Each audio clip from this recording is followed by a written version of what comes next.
everyone, Annasha here from Shayla's Voice. Welcome back to our channel. It feels so good to be back, to be able to continue to share our journey with you guys. I know we've been gone for a little while, but we're back and we have a lot of updates for you guys. So for all our returning subscribers, welcome back to our channel. And for those of you who are new, welcome. Thank you for stopping by. Our channel is about our daughter, Shayla, who has an official diagnosis of autism, actually multiple exceptionalities, so autism and intellectual disorder. And we are currently in the process of getting her tested for another diagnosis that I'll share in another video.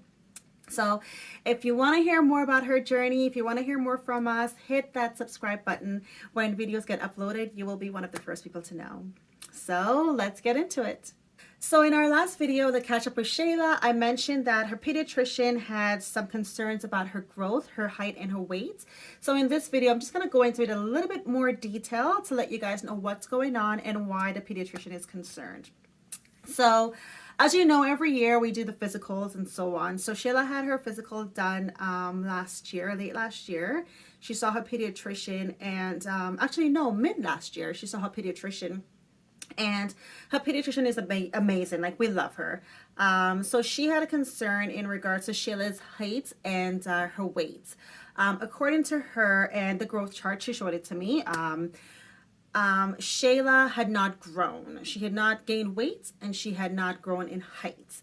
Now that's a little bit baffling to me because Shayla is with us all the time and we see Shayla. We see the way her clothes changes on her. We feel her. Shayla is very, very heavy. She's getting heavier and heavier.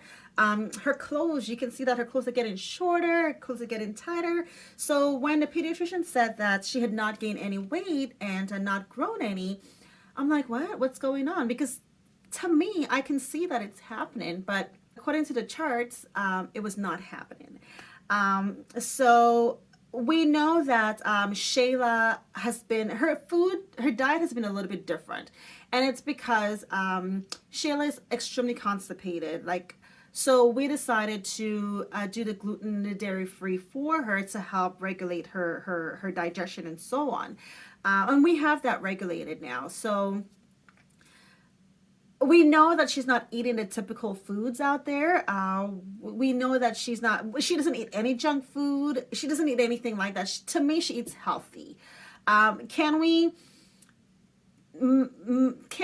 tweak her diet a little bit? Absolutely. But my biggest concern is the constipation, right? It's like when she's constipated so badly it hurts her. It hurts me to see her so constipated. So anyways, the pediatrician referred us to a pediatric endocrinologist. I hope I'm saying it right. Endocrinologist, I think. Yeah, that word.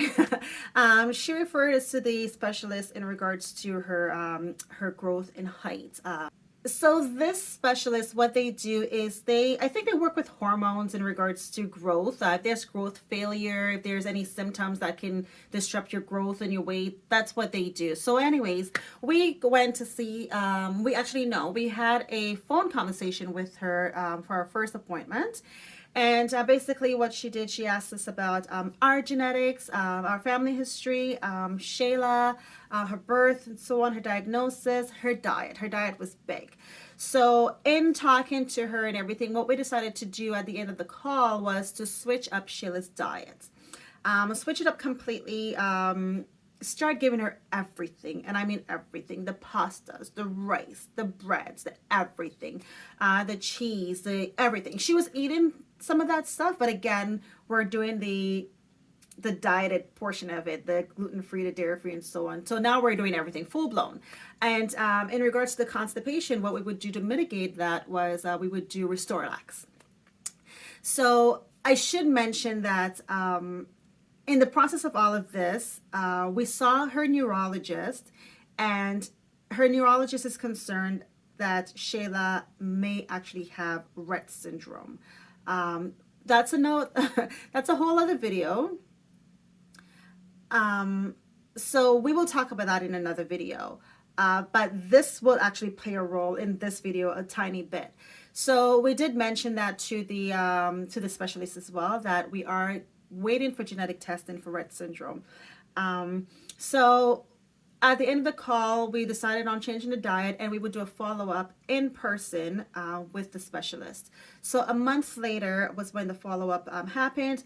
Before we actually went in, we did Shayla's weight at home, and she had gained a couple of pounds. So that was good, yay.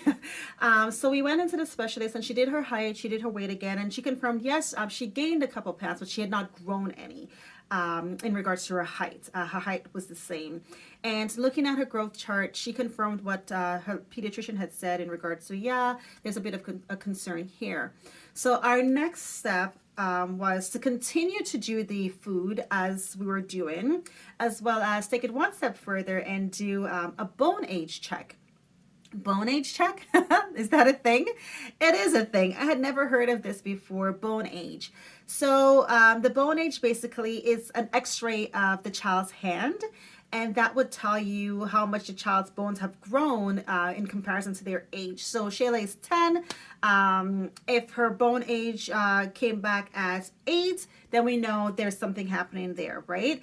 But luckily, we did the bone age check, and Shayla was a trooper. Shayla went in one time to the x-ray room, and she had one photo done, and that was it. She was so good at it. Amazing, Shayla.